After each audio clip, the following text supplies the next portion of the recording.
जय श्री राम दोस्तों आज मैं आपके लिए कहानी लेकर के आई हूँ जुड़वा बहनों की रसोई। तो आइए कहानी को शुरू करते हैं। चलना अनन्या, किसी को उल्लू बनाते हैं क्या? सुकन्या, तुझे तो हर टाइम मस्ती सूझती रहती है। चल घर चल। चलेंगे ना, पर पहले किसी को बेवकूफ बनाते हैं। नहीं, बहुत हो गया। उल्टे पुल्टे काम तू करती है और डांट मुझे पड़ती है। और सुन, वो कल पड़ोसन आंटी के साथ कल क्या किया तूने? क्यों, कुछ कह रही थी क्या? हाँ, मुझसे कह रही थी कि आजा तुझे सबक सिखाती हूँ। बता तूने क्या कहा उन्हें? कुछ नहीं, वो मुझे बहुत खड़ूस लगती है तो मैं उनसे भिड़ गई। और जब उन्होंने मुझसे कहा कि वो मम्मी से शिकायत कर देंगी तो मैंने भी कह दिया कि हाँ, मैं उन्हें देख लूंगी। मेरा नाम अनन्या है, अनन्या। इतना कहकर अनन्या गुस्से में सुकन्या को मारने के लिए दौड़ी और सुकन्या अपने घर की तरफ भागने लगी। अनन्या और सुकन्या दोनों जुड़वा बहनें थीं, देखने में बिल्कुल एक जैसी। उन दोनों में फर्क कर पाना बहुत ही मुश्किल था। कई बार तो उनके माता पिता भी उन्हें पहचानने में धोखा खा जाते और इस बात का सुकन्या बहुत फायदा उठाती थी। वो हमेशा कुछ भी शरारत करती तो डांट बेचारी अनन्या को खानी पड़ती। उस दिन भी घर देर से आने के लिए अनन्या को ही डांट खानी पड़ी। फिर शाम को, मिल गया सुकून तुझे? अरे यार, तू इतनी टेंशन क्यों लेती है? 1-2 साल बाद हमारी शादी हो जाएगी, फिर तू कहाँ और मैं कहाँ। सुकन्या धीरे धीरे और चालाक और कामचोर होती गई और अनन्या उतनी ही संस्कारी और मेहनती। मगर दोनों बहनों की किस्मत ने उन्हें एक दूसरे से दूर नहीं होने दिया। दोनों बहनों की शादी एक ही घर में हो गई। बड़े भाई की शादी सुकन्या से और छोटे की अनन्या से। अनन्या को घर का सारा काम आता था, खासकर वो खाना बहुत ही अच्छा बनाती थी, जबकि सुकन्या ने कभी कुछ नहीं सीखा। फिर एक दिन, अरे बैठकर टीवी देख रही हो, पहले जाकर कपड़े तो धो लो। माँ जी, आप अनन्या को बोल दो ना, सुबह से मैं ही तो घर का सारा काम कर रही हूँ। बर्तन धोए और फिर खाना भी बनाया। अच्छा बेटा, मुझे लगा कि वो सब अनन्या ने किया है। नहीं माँ जी, सारे काम मैंने किए हैं, वो तो अभी निकली अपने कमरे से। अच्छा रुको जरा, अभी खबर लेती हूँ उसकी। सरला गुस्से में अनन्या के पास गई जो झाड़ू लगा रही थी।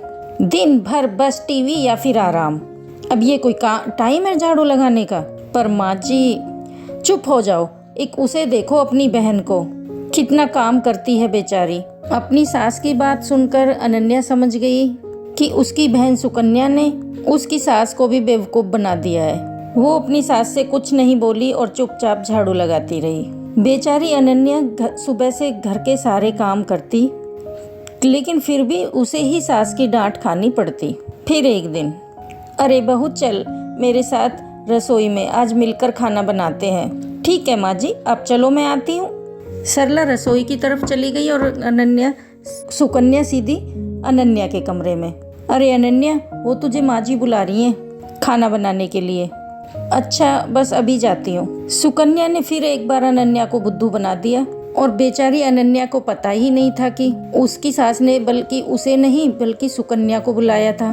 उधर रसोई में, आ गई, कहाँ रह गई थी तुम? चलो एक काम करो, तुम आटा गूंद दो, मैं सब्जी काट देती हूँ। ठीक है माँ जी। अनन्या ने बहुत जल्दी और बहुत अच्छा आटा गूंथा था, जिसे देखकर सरला बहुत खुश हुई। और फिर, क्या बात है, इतनी जल्दी और इतना अच्छा आटा गूंथ दिया। ये तुम अनन्या को कुछ सिखाती क्यों नहीं हो? उसे तो कुछ भी नहीं आता। अनन्या समझ गई कि उसकी सास उसे सुकन्या समझ रही थी और वो ये भी समझ गई थी कि रसोई के काम से बचने के लिए कामचोर सुकन्या ने उसे सरला के साथ भेज दिया। उसे सुकन्या पर बहुत गुस्सा आया, लेकिन वो कुछ बोली नहीं। ऐसे ही वक्त बीतता गया। सरला की नज़र में घर का सारा काम सुकन्या करती थी, रसोई सुकन्या ही संभालती थी, जबकि अनन्या सिर्फ दिन भर टीवी देखती थी। जबकि सच इससे बिल्कुल उलट था। और फिर एक दिन, अरे बेटी सुकन्या। जी माँ जी, बताइए।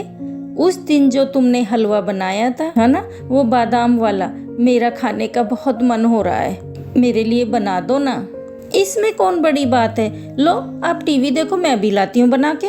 ना, मुझे तो खाना है ही, पर मुझे तो हलवा बनाना भी सीखना है, तो मैं भी चलती हूँ तेरे साथ। तुम बनाना और मैं देखूंगी।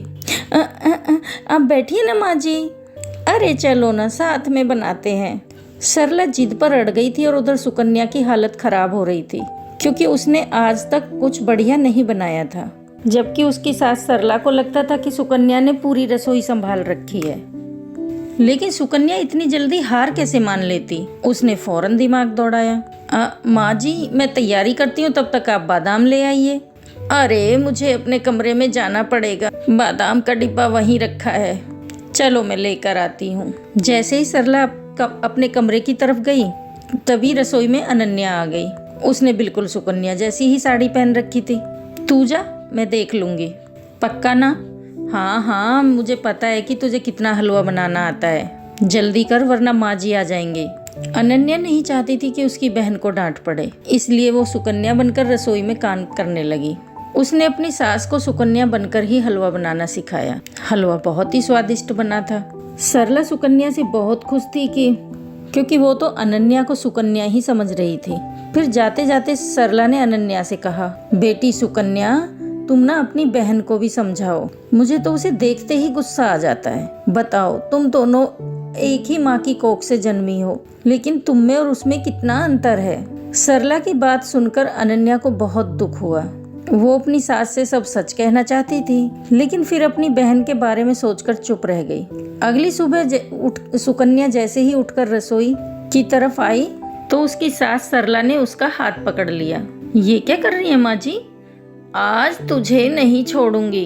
तूने मुझसे हमेशा झूठ बोला, तुझे कुछ नहीं आता, और तूने हमेशा अपनी बहन की मेहनत को अपना बताकर हराम करती की, और वो बेचारी दिन भर रसोई और बाकी कामों में लगी रही, ऊपर से मेरी डांट भी चुपचाप सुनती रही। सरला लगातार सुकन्या को डांट रही थी। तभी सुकन्या ने फिर से झूठ बोलकर बचने की कोशिश की। नहीं माँ जी, मैं झूठ नहीं बोल रही, मैं तो खूब काम करती हूँ। कल रसोई में सारा दिन लगाकर आपके लिए हलवा बनाया था ना, तब तो आप भी वहीं थी। वहीं थी, इसीलिए सब कुछ जान सकी। तूने हलवा बनाया था तो जरा दिखा अपनी कलाई, जो कढ़ाई उतारते हुए जल गई थी। दिखा ना।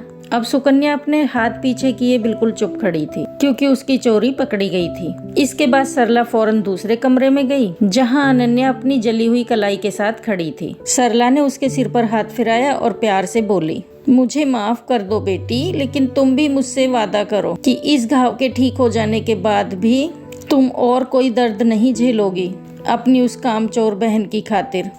दोस्तों, वीडियो अगर अच्छी लगी है तो लाइक करना और अपने दोस्तों के साथ शेयर करना, और चैनल पर नए हैं तो प्लीज़ चैनल को सब्सक्राइब जरूर करना, और कमेंट बॉक्स में कहानी आपको कैसी लगी है जय माता की ज़रूर लिखना। राधे राधे, जय श्री कृष्णा, जय श्री श्याम।